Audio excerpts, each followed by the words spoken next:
Hey guys, so I am back with another video. I am recording this video in my car because I am on my way to work tonight, and I decided to do this video on my way to work so that way when I upload it, I can just immediately upload it as soon as I get home from work and do my edits and upload when I get home from work. But how are you guys doing? I hope you guys are doing well. I hope you guys are enjoying your narc-free life, your narc-free living.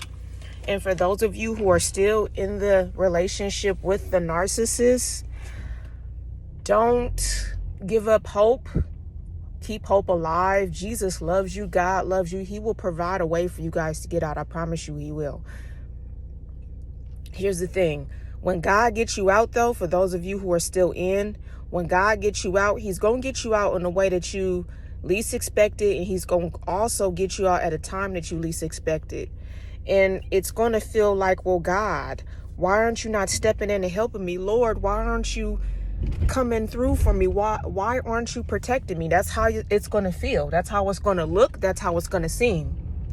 God is going to use the most opportune time in the most challenging situation to get you out. He's not going to get you out with a red carpet laid out for you. He's not going to get you out you feeling comfortable and happy and happy-go-lucky. No, he's going to get you out when you sad, when you down and out, when you busted and disgusted, even when you might be broke. He's going to get you out when it's hard to get out, okay? But he's going to make a way for you to get out. And once he makes that way for you to get out, stay out. Okay, guys? So, I would turn this light on, but I'm driving and I'm going to get a ticket for having a light on while driving. So, the lighting in here just has to, have to just utilize what we got. But, as soon as I park, I'm going to go ahead and turn the light on and we can finish our video when I park. But yeah, guys, what I want you guys to do before we dig into our conversation is to hit the like button and subscribe. I need y'all to get the likes up. I need you guys to subscribe and spread the word. Tell your friends and family members about this channel because it's bringing awareness to narcissistic abuse. It's bringing awareness to individuals out there who are abusing people and thinking that they can get away with it, who are mistreating people and thinking they can get away with it, and causing complete havoc and ruin of people's lives, people's minds, people's careers, people's children, people's livelihoods. And people deserve to know about this. So please subscribe, tell a friend, and tell a friend to tell a friend, and let's spread awareness to the type of abuse that's out here in today's world. The devil is busy. He's running rampant. Okay, so in this video, we're going to talk about the narcissist and his or her mindset, how they view you in the relationship or the situationship, how they viewed you, how they still view you, and how they perceive things in their mind. And the way that their mind works, guys, it's not the same way as yours and mine's. They don't operate the same way that we do. They don't think the same way that we do. They don't perceive the same way that we do. Their level of comprehension is completely different than ours. I hear a lot about cognitive dissonance, and I'm going to actually study on that before I speak on it. But I've heard this phrase a lot floating through the internet, floating through YouTube. So I'm going to look that up and find out the thorough meaning of that phrase, cognitive dissonance. I hear that that's what they have, and we could have it too, but we just don't channel it enough to sharpen that tool or that skill, because we have what's called empathy. Okay, we utilize our empathy. They utilize cognitive dissonance. Okay. So first of all, let's use a scenario and let's use a concept here. Okay. Let's say that we have a 4-year-old girl, 5-year-old girl. Her name is Savannah. I like the name Savannah, so we're going to use the name Savannah, okay? Because Savannah is a beautiful name. As a matter of fact, when I adopt my daughter, that's going to be her name. But anyway, because I have one daughter of my own, but I will adopt a girl in the future, and that will be her name when I adopt a female child. Her name is going to be Savannah. So anyway, that has nothing to do with this topic of this channel, but let's get back on topic here.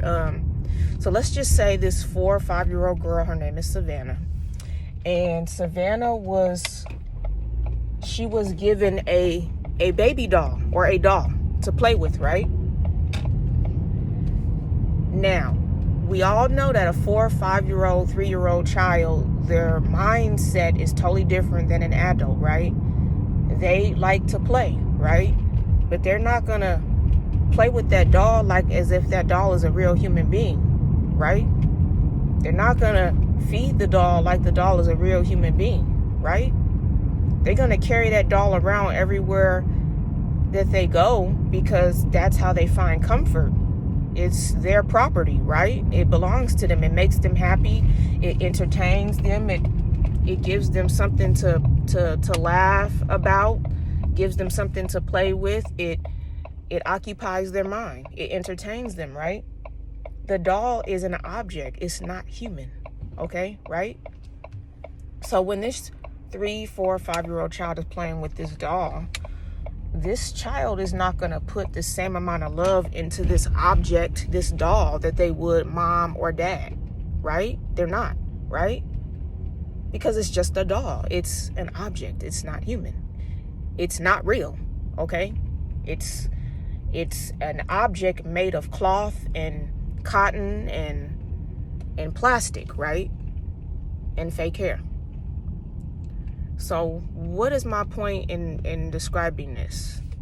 Oh, let me come up with one more scenario so that way I can bring it full circle. Okay, another scenario would be you have an 8, 9, 10-year-old, 11-year-old boy who likes to play video games, right? And you could say that this boy has an Xbox or a PlayStation, or maybe he has both, right? And he's playing a game, and the objective of the game is for him to kill as many zombies as possible so that he can gain money, gain more life, so that his life can last longer, and so that he can go on more quests, right? Okay, to this 8, 9, 10, 11-year-old boy, it is a video game. It's not real life. It's something that you get on and play on because it's an object, that he uses it to entertain him, to keep him preoccupied, to occupy his mind, to have a good time, to have fun. But he's not going to put love into that game the same way he would his mom or dad, right? The game is an object. It's not a human. The characters in the game is not human. They're not real people. They are characters in a game. They're characters in a make-believe world, a concept that was created for a child to have fun, to occupy his or her mind. Same thing with a doll, right? This is how the narcissist views you and I, okay? So when they met you and when they met me, they came up to you and they came up to me and they spit their line, they used their charm, and they created this false reality, okay? Now this is the video game, okay? Because this is how they view you and I. They view you and I like a video game. To us, we are human. And yes, we are human. To everyone, we're human. But to them, we are the characters in a video game. We are the characters in a movie. We are not real people. We are just characters. We are characters that they can use to their advantage for their benefit. But we are nothing more or nothing less than that, okay? So when the narcissist, when he or she came to us and used their charm, they spit their line, they created this false reality, they gamed you and I up. They they invited you and I into their make-believe world, their make-believe perception of what this world should be. And there's no special rules to it other than the fact that they're just creating a bargaining agreement with you and with him or her. There's a bargaining agreement created between us and the narc.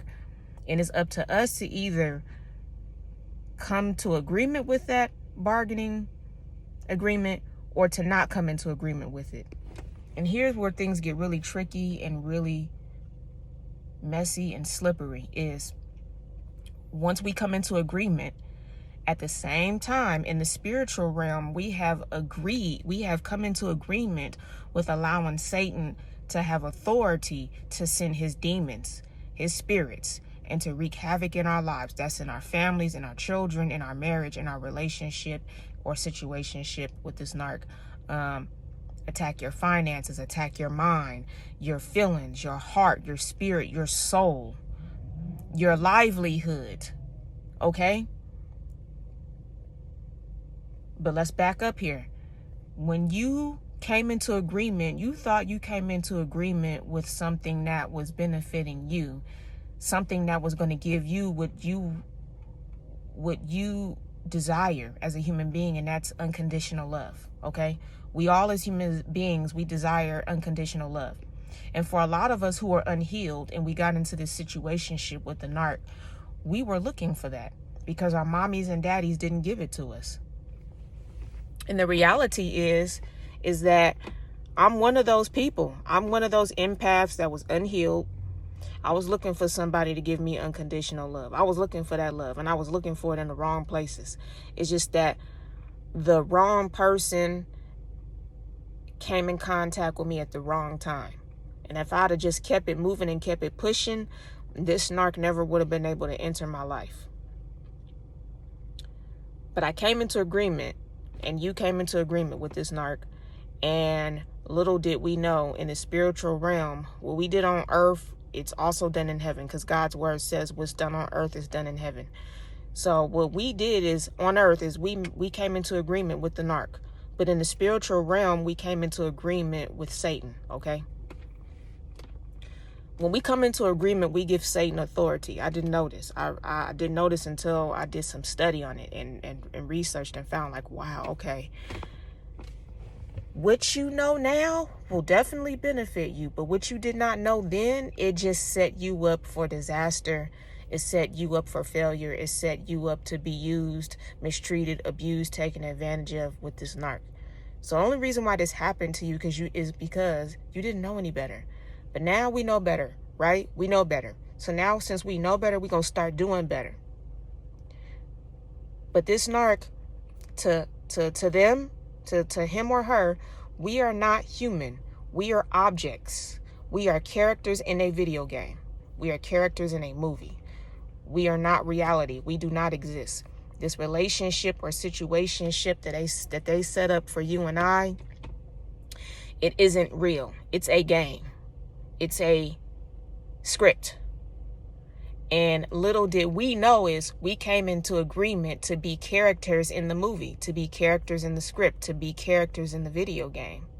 And all they were doing by wooing us, manipulating us, lying to us, making us feel good during the love bombing stage or phase is they was pressing the buttons on the joystick and getting us to do everything that they wanted us to do. Or they was having fun with us, but we didn't know that this is what they were doing.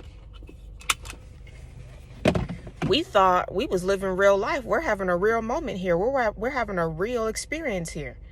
And though the experience that we felt real, to the narc, this is not real. But to us, it was every bit of real. Let me get back into this store real quick so I can clock in. Give me one moment. I'll see y'all in a second. Okay, guys, now that I'm back, let's finish our conversation. So little did we know we were characters in a movie, characters in a script, characters in a video game. And the narcissist is the director and the executive director and the producer of this movie, of this film, of this script, The narc is the person who is in control of the joystick of this video game. And they was controlling the narrative, the storyline. They was controlling everything. They was controlling our feelings, our emotions, our mind, how we reacted to things, how we perceived things in this make-believe world that they created for us.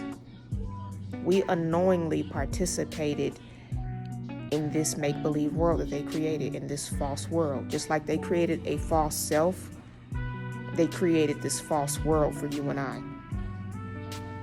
And we unknowingly became participants in something that we had no clue, no recollection, no idea that we were allowing ourselves to be immersed in. So, to us, what we felt, what we dealt with, it was real. To them, it was not real. So, you were not real. This relationship did not happen. This situationship did not happen. We thought that we were in love, but we did not love them. We thought that they loved us, but they did not love us. So you were not real. What happened to you did not happen. The feelings were not real. The life that was created, it was not real. It didn't happen. The children that they decided to have with you, it did not happen. It was not real. Though it was real to you and I, it wasn't real to them. That's why in a lot of situations you will notice a lot of narcs will take the children if they have enough control and power, and they will give their children to their mother or to their father or grandmother or whoever is the authority figure in their life. A lot of narcs, it's easy for them to leave their children behind. It's easy for them to be irresponsible. It's easy for them to dump the responsibility off onto someone else, because the children that they had with you, it's not real. They didn't have these kids with you. You had these kids with them. I had these kids with them. It's not real. It didn't happen. Even though it's real to us and it happened for us, it's not real to them, and it did not happen for them. That's why it's so easy for my spouse to take my children and drop them off at his mother's house, is because this is not real. This is not his responsibility. Those are not his kids, even though in reality it is his children. But in his mind, he didn't make the agreement to have those children. I did, in his mind. Even though he created this false reality, this false perception, this false world, this false narrative, this false story, even though he set it all up and created it, in his mind, he didn't have those kids. In his mind, I did. In his mind, our marriage never happened. In his mind, he never had the responsibility. In his mind, it was never our family. That's why it's so easy for them to destroy families, to be irresponsible, to give up children, to abandon children. That's why it's so easy for them to disconnect the way that they can. That's why it's so easy for them to be harsh and heartless, is because they were never connected. They were never plugged in. You and I was plugged in. You and I was connected. We had feelings.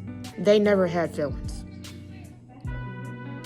The only feeling they had was the fact that they got to play this video game, and you was the main character in this video game, or you was the star role in their movie or in their script, and they got to direct it, and they got to produce it. In the video game scenario, they got to play you in the video game. You helped them win all these extra lives and money and tools and weapons. So all the supply that they get from us, that's the money, that's the supply, that's the tool. All the supply they get from us, that's the money, that's the tools, that's the extra lives in this video game. Okay, so just think of all the incentives that they would gain from the video game, right? Those incentives that they gain from this video game is the supply that you and I have been giving them for 5 years, 7 years, 10 years, 15 years, 20 years, 30 years, 1 year, 6 months, 2 weeks. Do you understand? The supply and the energy that we've been giving them is the perks that they've been gaining from the incentives of this video game. The supply that we've been providing is the stardom that they was able to gain from being in this movie, from being the producer. So the supply is simply the stardom, the fame, and the money that they gained being this great big producer. Do you understand? So the supply that we offered and the energy that we offered was simply that. It was a benefit. But to you and I, it was our life, our time, our money, our resources, our love, our patience, our kindness, our entire existence, the core of us. We gave that to them. That's why when we broke away from the those of us who are not with the narcissist anymore, that's why we felt depleted. That's why we felt drained. That's why we felt empty. That's why we felt dead. Because we gave all of them to us. But the way they view it is, all you was a coin for a slot machine. All you was a joystick for the video game. All you was a character in my script. That's how they view it. But to us, it was everything. To us, this was real. To us, this was our life. To them, it was just a video game. It was just a script. It was just a movie. So that is the end of the video here. I love you guys. Stay blessed. I will see you guys in the next video. Peace and blessings to you all. Later.